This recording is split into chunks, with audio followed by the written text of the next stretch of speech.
Satellite क्या होता है, ये चीज़ जानने से पहले मैं आपको एक चीज़ क्लियर कर दूं। आप अपने जीवन भर में जितने भी काम करते हो उसमें से मैक्सिमम काम किसी ना किसी सैटेलाइट के ऊपर ही डिपेंड है। चाहे आप टीवी देख रहे हो या फिर टीवी पे मौसम का हाल देख रहे हो, या फिर अपने मोबाइल के अंदर जीपीएस नेविगेशन का इस्तेमाल कर रहे हो, या फिर दूर देश विदेश अपने घर यार दोस्त फैमिली वालों से कॉल पे बातें कर रहे हो, ये सभी चीज़ें किसी ना किसी सैटेलाइट के ऊपर ही निर्भर करती है। तो आज की वीडियो में आप ये सारी चीज़ें जानने वाले हो कि आखिरकार एक सैटेलाइट कैसे काम करता है और एक सैटेलाइट होता क्या है, और सबसे मोस्ट इम्पॉर्टेंट क्वेश्चन कि एक सैटेलाइट हवा में टिका कैसे होता है। तो अगर आपको ये सारी चीज़ें जाननी है तो वीडियो को पूरा अंत तक देखना। आपका ज़्यादा टाइम ना गवाते हुए चलिए वीडियो स्टार्ट करते हैं। Let's begin.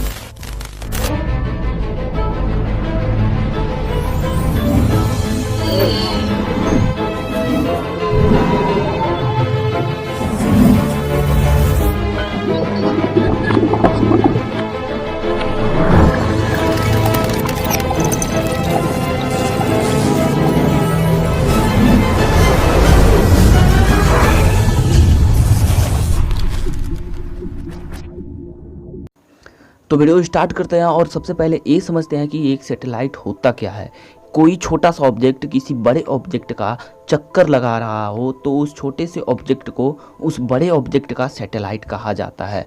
एग्जाम्पल के तौर पे हमारी धरती का चक्कर चंद्रमा 24 घंटे लगाते रहता है, तो हमारी धरती का चंद्रमा एक सैटेलाइट है। लेकिन चंद्रमा एक प्राकृतिक सैटेलाइट है, इंसानों पे उसका कोई कंट्रोल नहीं है। लेकिन चांद से ही इंस्पायर होकर इंसानों ने अपने खुद का सैटेलाइट बनाकर पृथ्वी की कक्षा में छोड़ दिया, जो हम इंसानों के लिए बहुत बड़ी भूमिका निभा रहा है। आपको बता दें, मानव द्वारा निर्मित सैटेलाइट एक छोटे से टीवी के आकार से लेकर एक बहुत बड़े ट्रक के आकार का हो सकता है। लेकिन यह साइज उसके काम के ऊपर निर्भर करता है कि आखिरकार इसको किस काम के लिए बनाया गया है। सैटेलाइट के दोनों तरफ सोलर पैनल लगे होते हैं, जिसकी मदद से इस सैटेलाइट को बिजली मिलती है। आपको पता ही होगा सोलर सिस्टम के बारे में, वही सोलर सिस्टम। वहीं इनके बीच में ट्रांसमीटर और रिसीवर होता है, जो सिग्नल को रिसीव या भेजने का काम करता है। इसके अलावा कुछ कंट्रोल मोटर भी लगे होते हैं, जिनकी मदद से सैटेलाइट को रिमोटली कंट्रोल कर सकते हैं। इनकी स्थिति को चेंज करना हो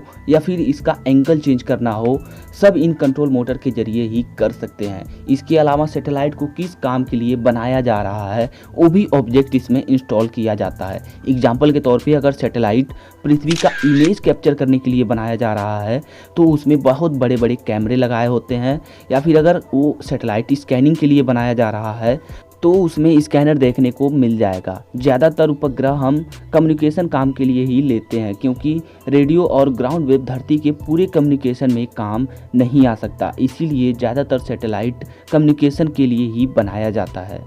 अब तक आपको ये पता चल गया होगा कि सैटेलाइट क्या है। अब हम जान लेते हैं कि सैटेलाइट ऊपर टिका कैसे होता है। लेकिन अगर आपको अभी भी समझ में नहीं आया कि सैटेलाइट क्या है तो एक बार वीडियो रिवाइंड करके वापस देख लो। चलो अब आपको समझ में आ गया होगा। मैं यही मान के सैटेलाइट ऊपर टिका कैसे रहता है ये बताता हूँ। आपने सैटेलाइट के बारे में जब भी जाना होगा तो आपके दिमाग में यही सवाल आया होगा कि हम धरती के ऊपर कुछ भी उछालते हैं तो वापस धरती पर आ जाता है, लेकिन ये सैटेलाइट धरती के ऊपर हवा में कैसे टिका हुआ है।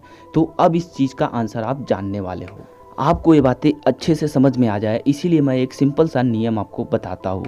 अगर किसी भी चीज़ को अंतरिक्ष में रहना है तो उसे एक स्पीड से किसी बड़े ऑब्जेक्ट का चक्कर हमेशा लगाते रहना होगा, तभी वो अंतरिक्ष में रह पाएगी। और क्यों रह पाती है? उसकी जो स्पीड होती है गुरुत्वाकर्षण बल को, यानी कि ग्रेविटेशनल फोर्स को अपने ऊपर हावी नहीं होने देता है।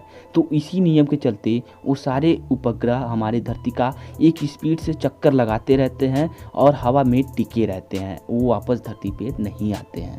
यहाँ तक वीडियो देख के आपने ये समझ लिया कि सैटेलाइट होता क्या है और ये हवा में टिका कैसे होता है। चलिए अब देख लेते हैं कि इसको कितने कैटेगरीज में बांटा गया है। इसको 3 कैटेगरीज में बांटा गया है। पहला है लो अर्थ ऑर्बिट सैटेलाइट। ये उपग्रह पृथ्वी के कक्ष के काफ़ी पास होता है। इसकी ऊंचाई 160 से लेकर 1600 किलोमीटर तक होती है।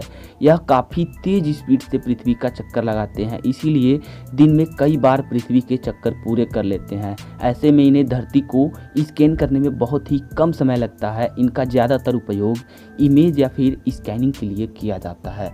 दूसरा होता है मीडियम अर्थ ऑर्बिट सैटेलाइट। ये उस टाइप के उपग्रह होते हैं जिनकी स्पीड ना तो तेज होती है और ना ही स्लो होती है। ये करीब 12 घंटे में एक चक्कर धरती का पूरा कर लेता है। यह उपग्रह किसी जगह से एक निश्चित समय से ही गुजरता है। इनकी ऊंचाई जो होती है 10,000 किलोमीटर से लेके 20,000 किलोमीटर तक की होती है। इनका उपयोग नेविगेशन के लिए किया जाता है और यही कारण है कि इनकी स्पीड एक कांस्टेंट स्पीड से चलती रहती है। तीसरा होता है हाई अर्थ ऑर्बिट सैटेलाइट। ये उपग्रह पृथ्वी से बहुत दूर यानी कि करीब 36,000 किलोमीटर दूरी पर होते हैं। ये उपग्रह पृथ्वी के स्पीड के साथ पृथ्वी का चक्कर लगाते हैं, यानी कि अगर ये उपग्रह अभी आपके ठीक ऊपर है तो हमेशा आपके ठीक ऊपर ही रहेगा। इसीलिए इसका उपयोग कम्युनिकेशन के लिए किया जाता है। एक सैटेलाइट इंसान के लिए कितना ज़्यादा इंपॉर्टेंट है, आप क्या सोचते हो, अपना ओपिनियन कमेंट में ज़रूर बताना।